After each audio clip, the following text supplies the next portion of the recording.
गर्मी में गरीब ससुराल आए अमीर मायके वाले। सारी तैयारियां हुई या नहीं?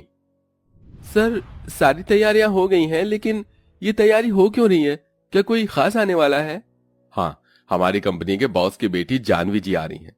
अब से वही इस पूरी कंपनी को हैंडल करेंगी। अरे, लगता है वो आ गई। कंपनी के सारे लोग अपनी न्यू बॉस जानवी का स्वागत करते हैं। हेलो, मेरा नाम है जानवी और अब से मैं ही कंपनी को हैंडल करूंगी।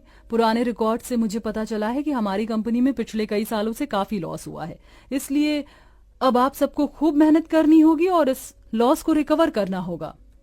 जानवी की बात सुनकर जहां सारे स्टाफ के लोग तालियां बजाते हैं, वहीं स्टाफ में काम कर रहे रोहन और शरद का मुंह बन जाता है। अरे, ये जानवी तो काफी पढ़ी लिखी लग रही है। कहीं इसे पता लग गया कि इतने सालों से कंपनी में जो लॉस हो रहा है उसे हम लोग ही कर रहे हैं, तो जिंदगी भर जेल में चक्की पीसनी पड़ेगी। ऐसा नहीं होगा, इससे पहले ही हम इसका खेल खत्म कर देंगे। शरद रोहन जानवी को मारने का प्लान बनाते हैं। राजीव उनके केबिन के बाहर की सफाई कर रहा होता है, जिसके चलते वो शरद और रोहन की सारी बातें सुन लेता है और भागता हुआ सीधा जानवी के केबिन में जा पहुंचता है। तुम इस तरह बिना परमिशन के मेरे केबिन में कैसे आए? राजीव जानवी को सारी बात बताता है, जिसे सुनकर जानवी को यकीन तो नहीं होता, लेकिन वो फिर भी पुलिस को कांटेक्ट कर लेती है। वहीं शरद और रोहन जैसे ही जानवी को मारने के लिए उसके कमरे में आते हैं, तो पुलिस उन्हें पकड़ लेती है और सीधा जेल में ले जाती है। राजीव, तुम्हारा बहुत बहुत शुक्रिया। अगर तुम ना होते तो शायद आज वो लोग मुझे मार ही देते। ये आप कैसी बातें कर रही हैं? इस कंपनी का मैंने नमक खाया है और मैं अपने जीते जी इस कंपनी में कभी कुछ गलत नहीं होने दूंगा।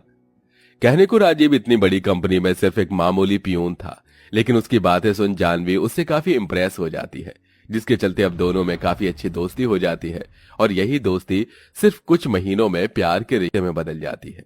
जानवी राजीव से शादी करना चाहती थी, इसलिए वो अपने माता पिता को राजीव के बारे में बताती है। जानवी, तुम्हारा दिमाग तो नहीं खराब हो गया? इतनी बड़ी कंपनी की बॉस होकर तुम एक पियून से शादी करना चाहती हो? लोग क्या कहेंगे? लोग क्या कहेंगे मुझे इससे कोई मतलब नहीं है। मैं राजीव से प्यार करती हूँ और उसी से ही शादी करूंगी।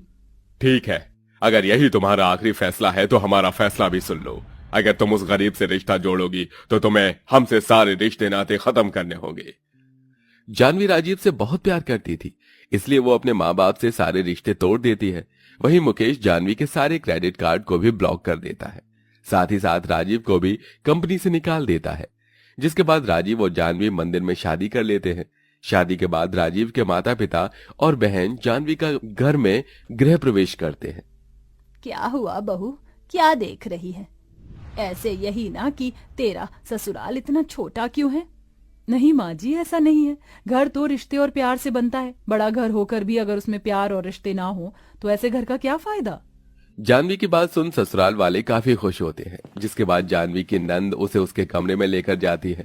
जानवी को हमेशा से ही एसी में रहने की आदत थी, लेकिन उसके ससुराल में एक पंखा भी नहीं था, जिसके चलते रात भर जानवी गर्मी से परेशान होती रहती है।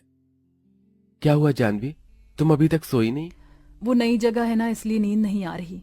मैं जानता हूं तुम्हें एसी में रहने की आदत है, और यहाँ तो एक पंखा भी नहीं है। जानवी, मुझे माफ कर देना, मेरी वजह से तुम ठीक से सो भी नहीं पा रही हो। आप ऐसा क्यों बोल रहे हैं? धीरे धीरे मुझे इन सब की आदत हो जाएगी। आप ज्यादा परेशान मत हो। जानवी को गर्मी से इतना परेशान होता देख राजीव से देखा नहीं जाता। जिसके बाद राजीव रात भर जागकर जानवी को हाथ वाले पंखे से हवा करता रहता है, जिससे जानवी आराम से सो जाती है। सुबह होने के बाद जानवी उठकर तैयार होती है और अपनी पहली रसोई की रस्म के लिए जाती है। ये क्या? यहाँ तो ना ही गैस है और ना ही इंडक्शन। इसका मतलब मुझे मिट्टी के चूल्हे पर खाना बनाना होगा। वैसे जब मैं स्कूल टूर की तरफ से गांव गई थी तो मैंने देखा था कि वहाँ की औरतें कैसे चूल्हे पर खाना बनाते हैं। आज मैं भी ट्राई करती हूँ। जानवी चूल्हा जलाने की कोशिश करती है और थोड़ी देर में चूल्हा जल जाता है, जिसे देख जानवी बहुत खुश होती है और अपनी पहली रसोई की तैयारी करती है। वहाँ तो सिर्फ टमाटर है और थोड़ा सा आटा। अब मैं क्या करूँ? इनसे मैं क्या ही बनाऊं? जानवी काफी देर तक सोचती है कि तभी उसे आइडिया आता है और वो जल्दी से टमाटर की चटनी और गर्मा गर्म रोटी बनाकर तैयार कर देती है। जानवी के हाथ का खाना घर में सभी को काफी पसंद आता है। बहू, ऐसी टमाटर की चटनी तो मैं भी नहीं बना पाती जैसे तूने बनाई है। हाँ भाभी, हमें नहीं पता था कि आप इतना अच्छा खाना बनाती हो और मुझे तो यकीन ही नहीं हो रहा कि आपने चूल्हे पर खाना बनाया है। सभी लोग जानवी की काफी तारीफ करते हैं। वहीं जगन शगुन के तौर पर जानवी को 20 रुपए देता है, जिसे लेकर जानवी आशीर्वाद लेती है और जानवी को उसके ससुराल में बेटी की तरह ही प्यार मिल रहा था। लेकिन बढ़ती गर्मी के चलते उसकी हालत काफी ज्यादा खराब हो चुकी थी। बहुत प्यास लग रही है। शादी से पहले हर गर्मी के मौसम में माँ मेरे लिए तरह तरह की जूस बनाया करती थी, लेकिन अब तो इस मटके के पानी का ही सहारा है। जानवी मटके का पानी लेकर जैसे ही पीती है तो एकदम से उसके हाथ से गिलास छूट जाता है, जिसकी आवाज सुनकर सरस्वती आ जाती है। क्या हुआ बहू, तू ठीक तो है ना? कुछ नहीं माँ जी, वो गर्मी की वजह से मटके का पानी भी गर्म हो गया था तो एकदम से ग्लास छूट गया। अपनी बहू की बात सुन सरस्वती को उसके लिए काफी दुख तो होता है, लेकिन अपनी गरीबी के चलते सरस्वती उसके लिए कुछ नहीं कर पाती। बढ़ती गर्मी के चलते अब धीरे धीरे जानवी हाथ पैरों पर गर्मी के दाने निकल आते हैं। बहुत जलन हो रही है। गर्मी के दाने की वजह से जानवी को काफी तकलीफ होती है। तभी जानवी अचानक बेहोश हो जाती है, जिसे देख सारा परिवार काफी परेशान होता है। राजीव जल्दी से डॉक्टर को बुलाता है। डॉक्टर के चेकअप करने पर घर में सबको पता चलता है कि जानवी पेट से है। जानवी के गर्भवती होने की खबर से सारा परिवार खुश हो जाता है। बहू, हम गर्भवती है। अब मैं भी तेरे साथ मजदूरी करूंगा ताकि हम सब बहू को अच्छे से ख्याल रखें। इस उम्र में भला आप काम करेंगे? आपको काम करने की कोई जरूरत नहीं है। मैं और राजीव मिलकर सब संभाल लेंगे। लेकिन कैसे बहू? माँ जी, आपने ही तो कहा था ना कि मैं खाना अच्छा बनाती हूँ, तो मैं सोच रही थी कि मैं समोसे और पकौड़े की रेडी खोल लेती हूँ। ज्यादा मेहनत भी नहीं लगेगी और कमाई भी अच्छी खासी हो जाएगी। जानवी की बात सुन राजीव अपने दोस्तों से कुछ पैसे उधार मांग कर आता है। एक किराए पर ठेला लेकर जानवी को समोसे पकौड़े की रेडी खोल देता है और अब जानवी कड़ी धूप में समोसे बेचती है। इतनी गर्मी में गर्भवती अवस्था में खुद को इतना परेशान देख जानवी को अपने बीते कल की याद आने लगती है। बेटा, थोड़ा सा और पी लो। पहले ही आपने इतने सारे फ्रूट्स खिला दिए और अभी जूस। ये सब तुम्हें गर्मी में हाइड्रेटेड रखेंगे। तुम्हें पता है ना कि गर्मी में तुम्हारी तबीयत कितनी जल्दी खराब होती है। अपने बीते पल को याद करते हुए जानवी की आंखों में आंसू आ जाते हैं। तभी उसके सामने से एक बड़ी सी गाड़ी गुजरती है। उस गाड़ी में कोई और नहीं बल्कि उसके माता पिता होते हैं। अपनी बेटी को गर्भवती हालत में धूप में समोसे बेचते हुए देख मुकेश और मेघना की आंखों में आंसू आ जाते हैं।